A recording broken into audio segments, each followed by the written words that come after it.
अस्सलामुअलैकुम dear student, I am chemistry instructor Mohammad Umer. आप जो है वो यहाँ V tuition Pakistan first free of cost learning platform के ऊपर जो है वो video lectures past paper solution के जो है वो स्टडी कर रहे हैं। और इस पास पेपर सॉल्यूशन के अंदर आज का जो क्वेश्चन है डियर स्टूडेंट, लॉन्ग क्वेश्चन के अंदर सेक्शन सी जो आपके पास एग्जाम के अंदर आता है, उस सेक्शन सी का जो क्वेश्चन है वो चैप्टर नंबर 1 से जो मैंने पिक किया है, वेरी इंपॉर्टेंट क्वेश्चन है।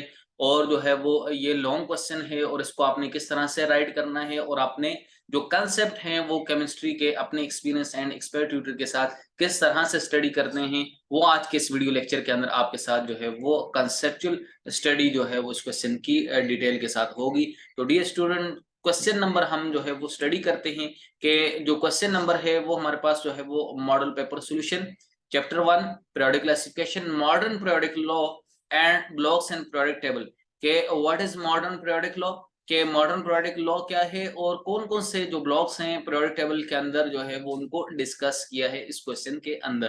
तो डियर स्टूडेंट, इस क्वेश्चन नंबर 3 पार्ट ए के अंदर डिफाइन मॉडर्न पीरियोडिक लॉ कि हमारे पास जो है वो मॉडर्न पीरियोडिक लॉ क्या है and discuss different blocks in the modern periodic table. और क्वेश्चन नंबर भी यहाँ डियर स्टूडेंट पेपर जो कि आपके पास पेपर है मॉडल पेपर वो भी आपके साथ शेयर किया गया है ताकि जो है वो आपको बगैर किसी कंफ्यूजन के क्वेश्चन नंबर भी मालूम हो जाए और उसका डिटेल के साथ जो आंसर आपने एग्जैक्ट राइट करके अपने एग्जामिनर से जो आपने फुल मार्क्स जो है वो हासिल करने हैं वो आपको क्लियर हो जाए और आपका जो माइंड है वो इस पर सेट हो। तो डियर स्टूडेंट, इसका जो आंसर है वो हमने इस तरह राइट करना है कि सबसे पहले आंसर में हमने मॉडर्न पीरियोडिक लॉ को डिफाइन करना है। क्वेश्चन अच्छी तरह से आपने समझ लिया तो आप उसका आंसर जो है वो एक बेस्ट वे के अंदर राइट कर सकते हैं। तो इसका लॉ का जो आंसर है वो ये है dear student, the properties of elements are the periodic function of their atomic number not on atomic weight. Dear student, यहाँ आपकी डेफिनेशन वो है कि जो प्रॉपर्टीज होती है, लॉ ये कहता है the properties of all element के जितने भी एलिमेंट्स पीरियोडिक टेबल के अंदर मौजूद हैं, प्रेजेंट हैं, इनकी जो प्रॉपर्टीज हैं चाहे वो फिजिकल प्रॉपर्टीज हो और वो केमिकल प्रॉपर्टीज हो, डिपेंड करती है उनके एटॉमिक नंबर के ऊपर। डी स्टूडेंट, एटॉमिक नंबर पर क्यों डिपेंड करती है? बिकॉज क्योंकि atomic number is the number of proton और इलेक्ट्रॉन या इलेक्ट्रॉन होते हैं जो कि प्रेजेंट होते हैं इन किसके अंदर G dear student, nucleus of atom. और जो है वो electron revolve around the nucleus और ये न्यूट्रल एटम में हमेशा इक्वल होते हैं। तो physical properties mean atomic mass, ionization energy, electronegativity, electron affinity. But dear student, यहाँ आपके पास जो एटॉमिक वेट होता है, ये सारी फिजिकल प्रॉपर्टीज हैं, solid liquid gases, depend upon chemical bonding. But dear student, आपके पास जो केमिकल प्रॉपर्टीज होती हैं वो number of valence shell electrons पर डिपेंड करती हैं। And the valence shell electrons का जो डायरेक्ट रिलेशन होता है वो आपको मैंने बताया था, कंसेप्ट आपका क्लियर किया था कि वो वैलेंस शेल इलेक्ट्रॉन डिपेंड करते हैं किसी भी एटम के जो है वो एटॉमिक नंबर पे इन अ न्यूट्रल एटम।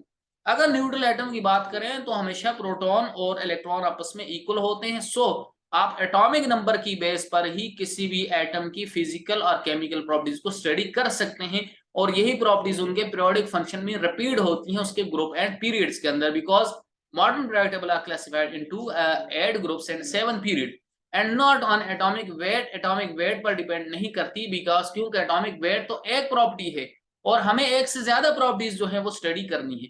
तो इस तरह जो है वो आपके पास ये पीरियोडिक लॉ पेश हुआ। अब ये स्टूडेंट, इस लॉ की बेस के ऊपर ही हमारे पास जो है वो मॉडर्न पीरियोडिक टेबल के अंदर how many blocks and discuss the blocks in modern periodic table, ये सेकंड पार्ट है इस क्वेश्चन का जो कि आपने डिटेल से एक्सप्लेन करना। तो डियर स्टूडेंट, यहाँ हमारे पास जो मॉडर्न पीरियोडिक टेबल इसके अंदर जो मेन जो कि रिप्रेजेंटेटिव एलिमेंट और टिपिकल एलिमेंट्स होते हैं पीरियोडिक टेबल के, these are called as S and P block elements. इनको हम S and P block elements जो है वो कहते हैं because s block are those elements in which electrons last valence shell electron enter into s subshell। अगर वो s subshell के अंदर एंटर करता है तो वो s block कहलाते हैं। सिमिलरली हमारे पास जो है वो अगर इलेक्ट्रॉन एंटर करता है इनटू p सबशेल के अंदर तो हमारे पास p ब्लॉक एलिमेंट्स जो है वो होते हैं।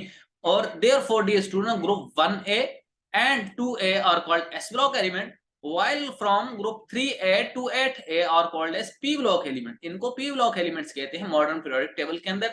these are s and p block element। now dear student, हम d block elements और other name of d block element is called transition elements। transition elements are those elements which have variable oxidation state, different oxidation state present in between s and p block element and partial filled d orbital in its common oxidation state. The elements in which last electrons enter into n-1 d orbitals in their common oxidation state are called d block elements. Mean जिनका d subshell complete ना हो, mean n-1 होगा, उनका जो है वो period number हमेशा 1 less होगा, बिकॉज क्योंकि डी स्टूडेंट आपके पास जो है वो ये बिटवीन s and p होते हैं. और other elements which are partially filled d orbitals in ground are ionic state, ये आयन की फॉर्म में हो या अपने एटम की फॉर्म के अंदर हो, न्यूट्रल एटम, ये हमेशा जो है वो पार्शियली फिल्ड करते हैं, डी को कंप्लीटली फिल्ड नहीं करेंगे. डी में 10 इलेक्ट्रॉन्स आते हैं तो कंप्लीटली फिल्ड होता है. डी स्टूडेंट यहाँ these are also called outer transition element, ये जो डी ब्लॉक्स हैं इनको आउटर ट्रांजिशन कहते हैं और वेरिएबल ऑक्सीडेशन स्टेट शो करते हैं. For example ferrous B, ferric B. Similarly dear student what are F block elements? The elements in which last electron enters into n-2 f orbital. अगर वो f subshell f orbitals को filled up करता है और n-2 f orbital उसकी electronic configuration होती है, तो इससे dear student inner transition elements कहते हैं. और ये लैंथेनाइड एंड एक्टिनाइड सीरीज होती है जो आपके मॉडर्न पीरियोडिक टेबल के अंदर लाई करती है. इनकी आउटर इलेक्ट्रॉनिक कॉन्फ़िगरेशन जो है वो डियर स्टूडेंट ये है n² n-1 d1 into n-2 f1214. Dear student ये f ब्लॉक एलिमेंट्स हैं. अगर आप जो है वो इस क्वेश्चन का आंसर जो है वो इस तरह से राइट करते हैं और मेन ब्लॉक्स भी राइट करते हैं तो एग्जामिनर आपको जो है वो फुल जो है वो मार्क्स जो है वो देगा और आप अपने मार्क्स जो है वो 100 आउट ऑफ 100 मार्क्स जो है वो पेपर में अचीव कर सकते हैं. अपने कंसेप्ट को बेस्ट बनाकर, अपने कंसेप्ट क्लियर करके, अगर आपका कंसेप्ट क्लियर है तो क्वेश्चन आपके पास जो है वो पेपर में जिस वे से, जिस मेथड से भी आए तो डी स्टूडेंट उम्मीद है आप उसको सोल्व कर सकते हैं. डी स्टूडेंट अगर आपने इस पर मजीद वीडियो लेक्चर जो है वो स्टडी करने हो मॉडर्न पीरियोडिक टेबल के ऊपर और जो लॉज हैं और ब्लॉक्स के ऊपर, तो डी स्टूडेंट वहां कंप्लीटली इससे प्रीवियस वीडियो लेक्चर्स जो है वो अपने experience and expert tutor Mohammad Umair chemistry instructor के V tuition Pakistan first free of cost learning platform के ऊपर जो है वो प्रेजेंट है. आप वी ट्यूशन को सब्सक्राइब करके बेल के आइकन को प्रेस करके जो है वो और जो है वो वीडियो लेक्चर्स को जो है वो स्टडी कर सकते हैं और अपने कंसेप्ट आने वाले एग्जाम के लिए जो है वो प्रिपेयर कर सकते हैं. डियर स्टूडेंट आप हमें अपनी क्यूरी सेंड कर सकते हैं वी ट्यूशन कम्युनिटी के ऊपर व्हाट्सएप पर, जहां आपकी जो है वो क्यूरीज को सॉल्व किया जाएगा. और डियर स्टूडेंट्स के साथ साथ आप हमें फेसबुक, इंस्टाग्राम एंड टिकटॉक पर भी फॉलो कर सकते हैं. और डियर स्टूडेंट तब तक अपना ख्याल रखें और अपने एग्जाम की प्रिपरेशन जो है वो कंटिन्यू रखें.